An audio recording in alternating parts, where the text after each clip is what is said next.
E5 TV news కు స్వాగతం. ముందుగా హెడ్లైన్స్. ప్రధాని మోదీకి ఫోన్ చేసి మెచ్చుకున్న అమెరికా అధ్యక్షుడు జో బైడెన్.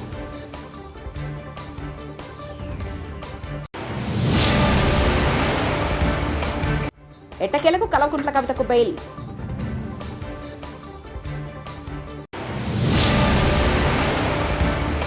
తాడిపత్రిలో టీడీపీ నేతల ఇసుక దందాన్ని బయటపెట్టిన జేసీ ప్రభాకర్ రెడ్డి.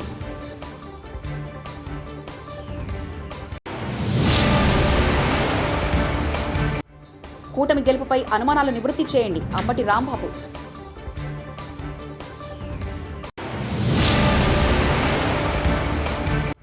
అక్రమ నిర్మాణాలు చేపడితే ఏపీలోనూ హైడ్రా తరహా చర్యలు, కూటమి సర్కార్ హెచ్చరిక.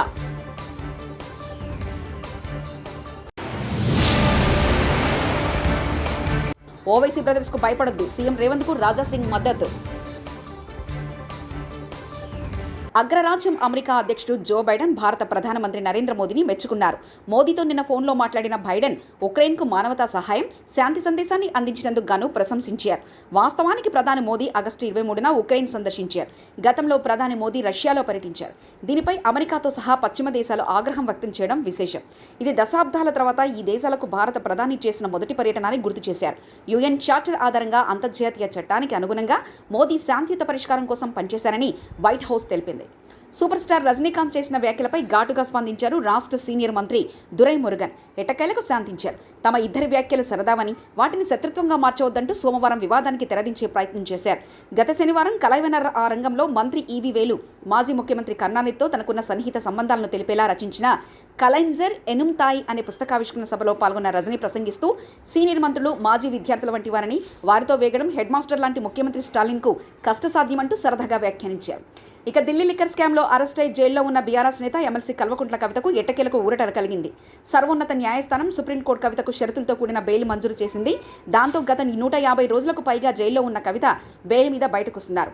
ఈడీ కేసులో మాత్రమే కవితకు బెయిల్ లభించింది. సిబిఐ కేసులో కూడా బెయిల్ రావాల్సి ఉంది.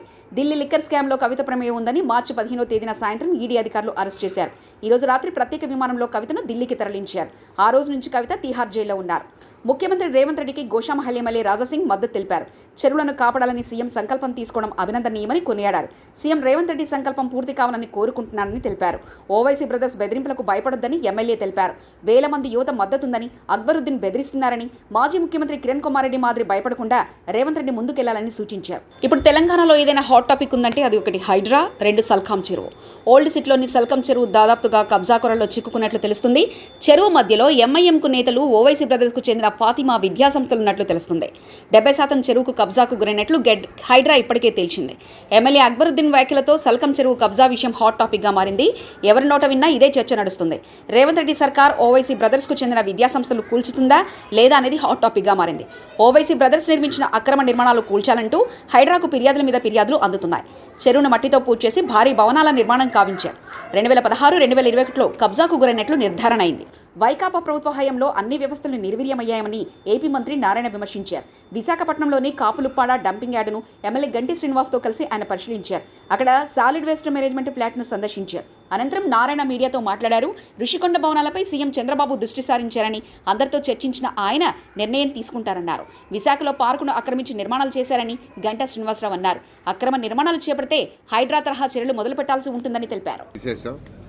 ఎందుకంటే పార్కులు అవన్నీ పెట్టింది ఎందుకంటే అక్కడ ఉన్న ప్రజలకి వాళ్ళ యొక్క దానికోసం పెట్టాం. అవి ఎవరు ఆక్యుపై చేసుకోవడానికి కాదు, కమ్యూనిటీ ఫెసిలిటీస్. అందువల్ల ఎక్కడైనా, అందుకే మన నెల్లూరులో కూడా నేను చెప్పాను, ఎవరైనా ఆక్యుపై చేసుకోనంటే మీరే వదిలేయండి, మేము వచ్చి కొట్టే లోపలని చెప్పాను. కాబట్టి రాష్ట్ర ప్రజలందరికీ మీ అందరు తల చెప్తున్నాను, ఎవరైనా ప్రభుత్వ స్థలాలు మున్సిపల్ ఏరియాలో కానీ ఆక్యుపై చేస్తుంటే మీరే వదిలేసుకోండి. పార్కు స్థలాలు కావచ్చు లేదా ఏ స్థలాలైనా ఇలాంటి ఖచ్చితంగా ప్రభుత్వం చర్యలు తీసుకుని వాటిని ఆక్యుపై చేసుకుంటే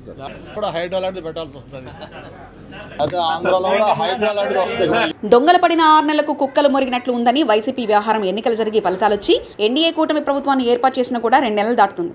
ఇప్పుడు కూటమి గెలుపై అనుమానాలు వ్యక్తం చేస్తూ నివృత్తిని చేయాలని భారత ఎన్నికల సంఘాన్ని కోరుతుంది. ఈ క్రమంలో ఇవాళ సచివాలయంలో ఎన్నికల ప్రధానాధికారిని వైసీపీ బృందం కలిసింది. ఏపీ సీఈఓను కలిసిన వారిలో మాజీ మంత్రులు అంబటి, మెరగ నాగార్జున, ఎమ్మెల్సీ లేళ్ల అప్పిరెడ్డి, మాజీ ఎమ్మెల్యే మల్లాది విష్ణు తదితరులు ఉన్నారు. అనుకున్నాం కాబట్టి ఓటమి పాలయ్యాం కాబట్టి షాక్ గురయ్యాం. ఇది నమ్మలేనటువంటి అంశంగా మాకు అనిపించింది. అయినా ప్రజాస్వామ్యంలో ప్రజలు ఇచ్చిన తీర్పుని అంగీకరించాలనే ఉద్దేశంతో ముందుకు వెళ్తూ ఉన్నాం. ఈ దశలో భారతదేశంలో ఉన్నటువంటి అనేకమైనటువంటి డెమోక్రసీని కాపాడాలనేటువంటి సంస్థ లైక్ ఓట్ ఫర్ డెమోక్రసీ అనేటువంటి ఒక సంస్థ మొన్న జరిగినటువంటి ఎన్నిక మీద వాటి నిర్వహణ మీద కొన్ని అనుమానాలు వ్యక్తం చేయడం జరిగింది. మాకు కూడా ఉన్నటువంటి ఈ అనుమానాలు వ్యక్తం చేయటం ద్వారా మరింతగా బలపడుతూ వచ్చాయి. ఈ అనుమానాలను నివృత్తి చేయవలసినటువంటి బాధ్యత ఎలక్షన్ కమిషన్ ఆఫ్ ఇండియాకు ఉంది. ఎలక్షన్ కమిషన్ ఆఫ్ ఇండియా అనేది ఒక ఇండిపెండెంట్ రాజ్యాంగబద్ధమైనటువంటి ఒక సంస్థ. ఆ సంస్థ నిర్వహించినటువంటి ఎన్నికలో ట్రాన్స్పరెంట్గా ఎక్కడ ఏ లోపం లేకోకుండా జరిగింది అని అనిపించవలసినటువంటి బాధ్యత వారికి ఉంది. ఇక్కడ గమనించాల్సిన అంశం ఏమిటంటే ఎన్నికలు 13వ తారీఖున ఆంధ్రప్రదేశ్లో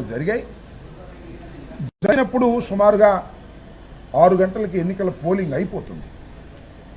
పోలింగ్ అయిపోతుందంటే ఓట్లు వేసే కూడా 4 గంటలకు అయిపోతుంది. ఎందుకంటే 6 గంటలకు అయిపోదు. ఎందుకంటే 6 గంటలకు ఎన్నిక జరిగినప్పుడు ఆ టైం అయిపోయినప్పుడు 6 గంటలు అవ్వగానే ఆ ప్రాంగణంలోకి ఎవరైతే ప్రవేశించారో వారందరికీ టోకెన్స్ ఇచ్చి వాళ్ళను కూడా అయిపోయేంత వరకు క్యూలు అయిపోయేంత వరకు ఓటు వేసే విధంగా వారికి అవకాశం కల్పిస్తారు. 6 గంటలకి పోలింగ్ టైం అయిపోయిన తర్వాత కొన్ని చోట్ల పోలింగ్ ముగిసి ఉండదు, కొన్ని చోట్ల ముగిసి ఉంటుంది. పోలింగ్ టైం 6 గంటలకు అయిపోయిన తర్వాత ఎలక్షన్ కమిషన్ కొన్ని ఫిగర్స్ని రిలీజ్ చేసింది. అదేమిటంటే మాకు అందిన సమాచారం ప్రకారం 68.12% ఆంధ్రప్రదేశ్లో పోల్ అయినాయి అని. మిగతా డీటెయిల్స్ తర్వాత ఇస్తాము అన్నారు. ఎందుకంటే మిగతా డీటెయిల్స్ అంటే ఆ తర్వాత కూడా ప్రాంగణంలో ఉన్నవారికి టోకెన్స్ ఇచ్చి ఓట్లు వేయించారు కాబట్టి అవి పెరుగుతాయి కాబట్టి. ఆ తర్వాత అదే రోజు 11:45 సుమారుగా ఆ ప్రాంతంలో మరొక అనౌన్స్మెంట్ చేశారు. అదేమిటంటే 76.5% అంటే పెరిగింది. 68.12 నుంచి 76.5కి పెరిగింది. పెరగడం అనేది సహజమైనటువంటి అంశం. ఆ తర్వాత ఫైనల్ ఫిగర్స్ ప్రకటించినప్పుడు 80.66 ప్రకటించారు. అంటే ఫస్ట్ ప్రకటించినప్పుడు 68.12, రెండవసారి ప్రకటించినప్పుడు అదే రోజున 76.5%. తాడిపత్రి మున్సిపల్ చైర్మన్ మాజీ ఎమ్మెల్యే టీడీపీ నేత జేసీ ప్రభాకర్ రెడ్డి సంచలన వ్యాఖ్యలు చేశారు. ఇసుక అక్రమ రవాణాకు సంబంధించి మంగళవారం జేసీ వీడియోను విడుదల చేశారు. ఈ సందర్భంగా అక్రమంగా ఇసుక రవాణా చేస్తున్న వారికి హెచ్చరికలు జారీ చేశారు. తన దగ్గర వాళ్ళ ఇసుక దందాలు చేస్తున్నట్లు సెన్సేషన్ కామెంట్స్ చేశారు. నా దగ్గర వాళ్ళ 25 మంది ఇసుక దందా చేస్తున్నారు. ఈ పనులు ఆపండి. ఎందుకు మీరే సంపాదించుకోవాలా, నేను సంపాదించుకోవద్దా? కానీ నా నియోజకవర్గంలో ఇసుక దందా వద్దు. నా కోసం 5 సంవత్సరాలు పనిచేశారు. మీకు కావాలంటే వేరే విధంగా సహాయం చేస్తా, కానీ ఇసుక దందా వద్దు. నాకు దూరం కాకండి అంటూ జేసీ వీడియోలో పేర్కొన్నారు. అంటే 2 లక్షల మంది ఉంటే ఓటర్లే 25 మందికి ఇదే. దూరం చేసుకోవద్దండి. దయచేసి దయచేసి దయచేసి దయచేసి మీరంతా నా కోసం 5 ఏళ్ళు కష్టపడ్డారు. నేను గ్రీన్ ట్రిబ్యునల్ పోయినా, సుప్రీంకోర్టుకు పోయినా, హైకోర్టుకు పోయినా, ఆదివారం ఏసీబీ వాళ్ళు వచ్చి అంతా ఎంక్వైరీ చేసుకొని పోయినారు. దయచేసి వచ్చేది మీకేమీ లేదు. ఇంకోటి చెప్తున్నా, టిప్పర్ ఓనర్లో మీ బండ్లు బయటికి రావు. ఎక్కడన్నా పోయి తోలుకోండి, నా కాన్స్టిట్యూన్సీలో తోలొద్దండి. దయచేసి చెప్తున్నా. బాగలేదు. మీరే డబ్బులు చేసుకోవాలనా? నేను ఎంత పోగొట్టుకున్నా అయితే నేను చేసుకోమంటారా? నేను వచ్చిన తర్వాత చెప్తున్నా, మీరెందుకు తోలుకోవాలా, మీరెందుకు కావాలా? సరే, మున్సిపాలిటీ ద్వారా తోలిస్తానండి, మున్సిపాలిటీ ద్వారా తోలిస్తా. దండిగా చేయొచ్చు పని, నేను ఒప్పుకోను. అందరు నాకు కావాల్సిన వాళ్ళే. ఇండ్లు కావాలంటే తోలుకోండి, ఇల్లు కట్టించుకున్నాను తోలుకోండి, ఎవరు వద్దనరు. మీరు తోలి మీరు డబ్బులు చేసుకోవాలి. ఎందుకు చేసుకోవాలి? నేను చేసుకుంటానండి, నేను చేసుకుంటా. పాపం మీరేమో అంత ఇదైనారనే. నాకు తెలుసు ఎవరే దూరుతున్నారో. దూరం అవుతారు, దూరం కావద్దండి, దయచేసి కావద్దండి, దయచేసి కావద్దండి. మీరు 5 ఏళ్ళు నా కోరు కష్టపడ్డారు, మీరు ప్రాణాలు ఇచ్చినారు నాకు. నేనే వేరే విధంగా మీకు చేయగలను. మానుకోండి. టిప్పర్ ఓనర్లు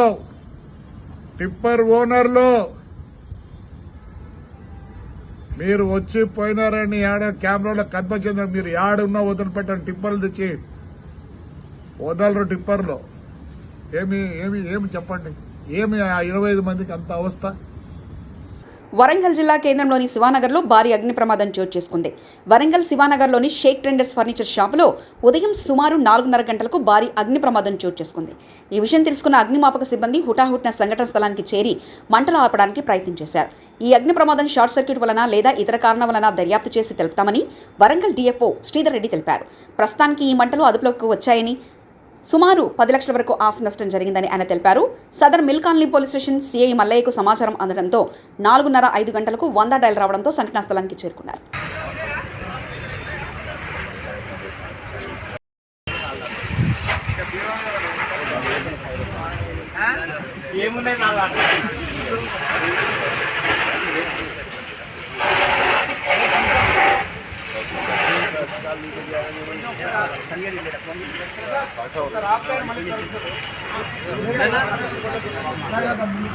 అది ఒకసారి జరపాలి, మంట వచ్చినప్పుడు కూడదు, మంట జరపాలి. ఆయన జరపండి, మంట జరుగుతుంటే కొడతాడు.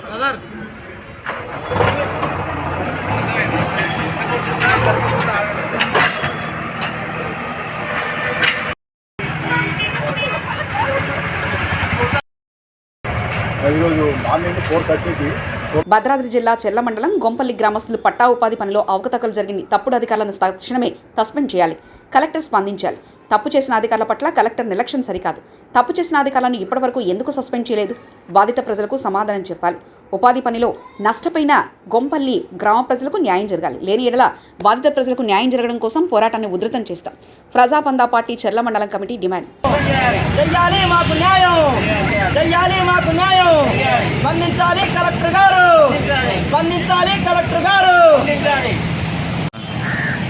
గత 3-4 నెలల క్రితం మండలంలో ఉన్నటువంటి గొంపల్లి గ్రామస్తులు ఉపాధి పని చేశామని చెప్పి, ఆ ఉపాధి పని విషయంలో అవకతవకలు జరిగాయని చెప్పి స్థానిక సంబంధిత అధికారుల కార్యాలయాల చుట్టూ మొత్తం చెప్పులు అడిగేలా తిరిగినటువంటి పరిస్థితి ఉంది.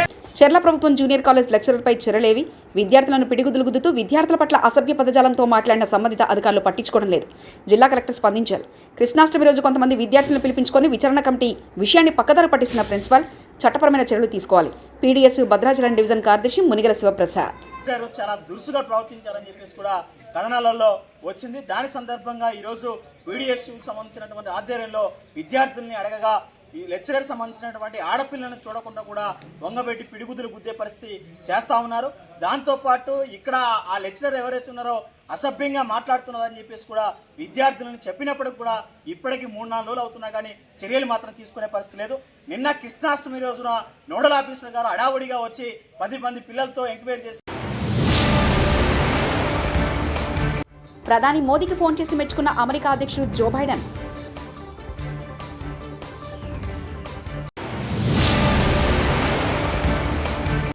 ఎట్టకేలకు కల్వకుంట్ల కవితకు బెయిల్.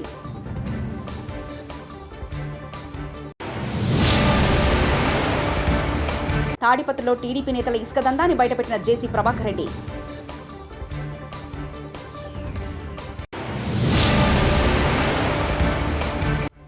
కూటమి గెలుపుపై అనుమానాలు నివృత్తి చేయండి అంబటి రాంబాబు.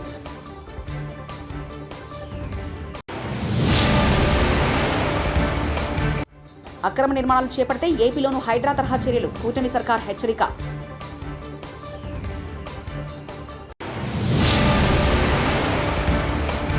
ఓవైసీ బ్రదర్స్ కు భయపడొద్దు, సీఎం రేవంత్ కు రాజాసింగ్ మద్దతు. ఇవి బులెటిన్ విశేషాలు. చూస్తూనే ఉండండి E5 టీవీ న్యూస్.